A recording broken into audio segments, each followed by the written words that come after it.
I will explain the topic using simple or just using layman's terms. But this may also benefit the law students. We already have a video about motion to quash under Rule 117 of the Rules of Court. Check this video for more details. We discussed there the grounds and when to file the motion to quash. In this topic, i-discuss natin yung double jeopardy. Maski mga ordinary citizens or laymen, binabanggit to Pero sa video na to, ipapaliwanag ko kailan may double jeopardy. Para mas maunawaan, bibigyan ko kayo ng mga examples. This double jeopardy is one of the grounds para mapadismiss ang isang criminal case. Criminal case and hindi civil case. Ang criminal case, sa madaling sabi, may kulong ito. What is double jeopardy? Para sa mas ikakaunawa ng nakararami, ibig lang sabihin yan ay hindi mo na ulit pwedeng kasuhan pa ang akusado pag nakasuhan na siya dati pa involving the same crime or offense. Yan ang layman's term, but sobrang kulang pa niyan. Ang double jeopardy, may mga elements yan bago mo successfully mapadismiss kaagad ang criminal case.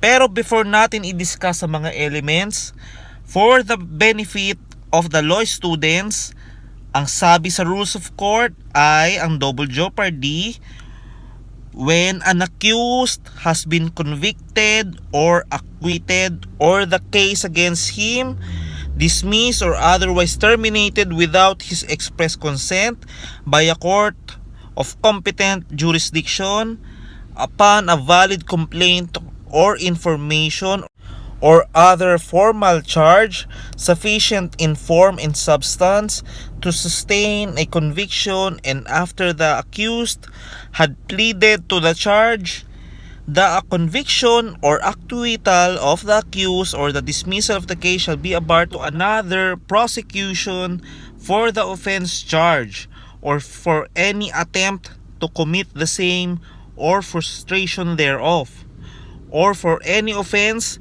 which necessarily includes or is necessarily included in the offense charge in the former complaint or information. Huwag kayong mag-alala, ipapaliwanag natin yan. Hindi lang tayo basta magbabasa. Okay, so the rule on double jeopardy means that when a person was charged with an offense and the case was terminated either by conviction or acquittal or in any other manner without the consent of the accused cannot again be charged with the same or identical offense. Tatagalogin natin. And as an example, para mas madaling maunawaan, halimbawa si A nakasuhan ng estafa dahil niloko niya si B at na-acquit si A. Ngayon, hindi ulit pwedeng kasuhan ni B ng estafa si A if that is based on the same set of facts. Kumbaga, hindi pwedeng unlimited ang pag-reopen ng kaso. Hindi pwedeng trip lang nakasuhan mo ng kasuhan ng akusado hanggat hindi siya nakukulong. Okay, meron din naman double jeopardy. Halimbawa, may case na estafa against A at na-acquit na siya. Hindi pwedeng mag-apila ang prosecution dyan sa estafa case, dyan sa mismong the same case, dahil mapuput in double jeopardy ang akusado na si A sa ating example. Okay, punta na tayo dito sa requisites for the accused to raise the defense of double jeopardy. Okay, syempre, ang papasahin ko dito sa inyo is the English requisites or elements. But don't worry, papaliwanag ko yan in Filipino translation. So, the requisites, first, a first jeopardy must have validly attached prior to the second. In Tagalog, may unang kaso na kay akusado. Actually, ang Filipino translation ng jeopardy is yon, panganib, yan, or in English is risk or danger. Pero syempre, para mas madali mong maintindihan, iniiba ko yung terminology. Like ito, sabi ko nga, jeopardy, tinagalog ko, which is unang kaso kay akusado. Now, the first jeopardy must have been validly terminated. Ibig sabihin, dapat convicted or acquitted na si akusado sa unang kaso. The second jeopardy must be for the same offense or the second offense includes or is necessarily included in the offense charge in the first information or is an attempt to commit the offense or a frustration thereof. Meaning, tatagalogin natin, sa second na case, doon kay accused, yung kinaso ulit kay accused is included na doon sa kaso sa first case. So, what are the requisites for the first jeopardy to attach? Okay? For this one, maraming videos ko ang kailangan nyo i-visit para mas maunawaan. Pero of course, ayaw ko kayo pahirapan. So, explain ko ng mabilisan. Okay, so these are the requisites. There is a valid complaint or information. Ibig sabihin, may valid formal accusation against doon kay akusado.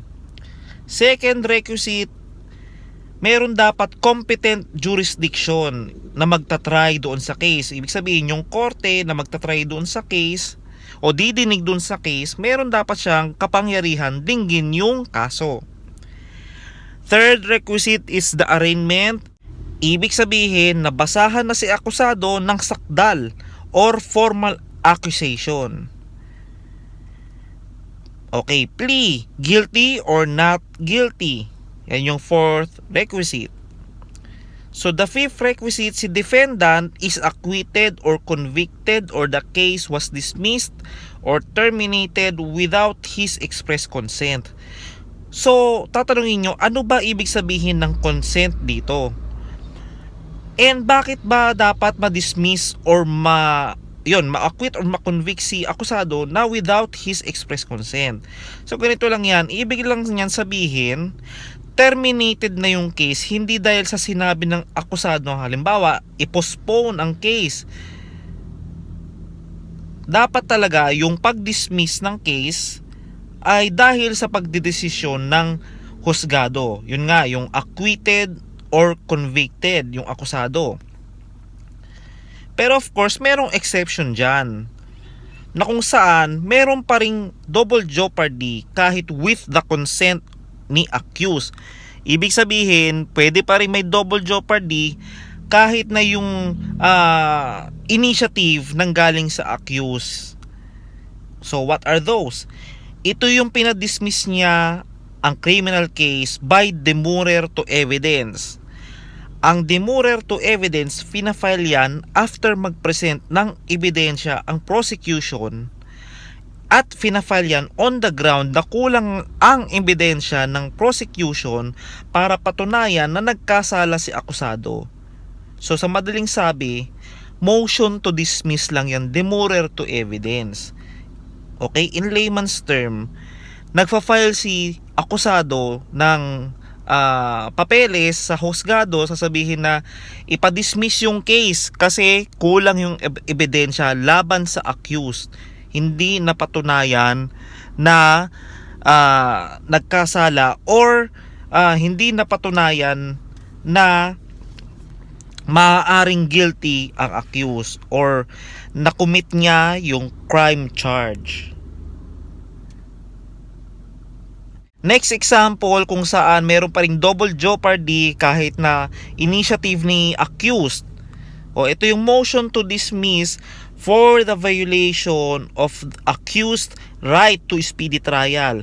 For example, 3 taon na yung kaso pero laging reset dahil laging absent yung nagdemanda. So under our constitution, bawal na maburden pa si accused ng prolonged trial. Karapatan kasi ni akusado ang speedy trial and speedy disposition of the case.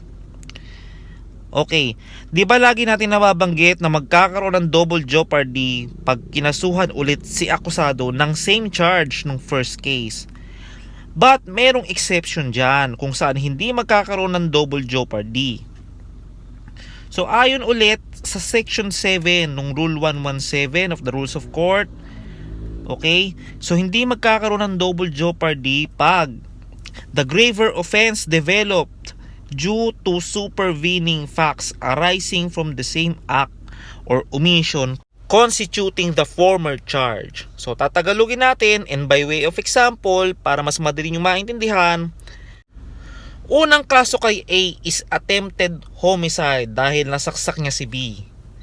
Then na-acquit si A dun sa unang kaso.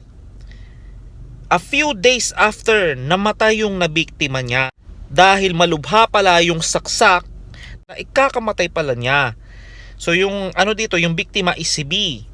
So ang charge is homicide na. Walang double jeopardy dyan. Kasi nga, ito nga yung sinasabi, graver offense developed due to supervening facts. Okay? So, next. The facts constituting the graver charge became known or were discovered only after the plea was entered in the former complaint or information. O pag sinabing plea, yan yung guilty or not guilty. Nasagot ni akusado sa tuwing tatanungin siya ng husgado pagkatapos siyang basahan ng sakdal. So, ito yung last exception. The plea of guilty to the lesser offense was made without the consent of the prosecutor and the offended party. So, ibig sabihin, halimbawa, syndicated staffa yung kinakaharap ni accused and bigla siyang umamin sa mas mababang offense, like halimbawa, simple staffa, na ang kulong lang dyan is pwedeng less than 6 years. Depende yan sa amount eh. And itong plea of guilty niya to lesser offense ay without the consent of the prosecution. So ayan, walang double jeopardy yan pag ma-reopen ulit yung kanyang case. Okay, so that ends our topic today. Sana marami kayong natutunan. And of course, yung mga diniscuss ko ay yan yung sinasabi ng batas. For now, please like this video, share this with your friends, subscribe to my channel, and do not forget to hit that notification bell icon para ma-notify kayo ng mga next videos ko na i-upload.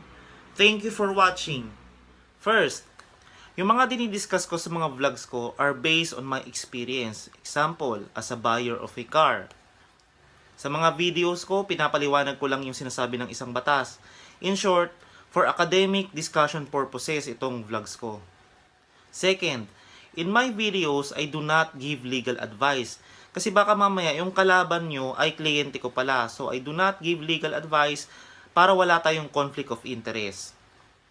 Third, every situation is different. So if may hindi ako na didiscuss dun sa mga vlogs ko, it is just because may mga factors that need to be considered para maging accurate yung answer sa isang tanong or sa isang discussion.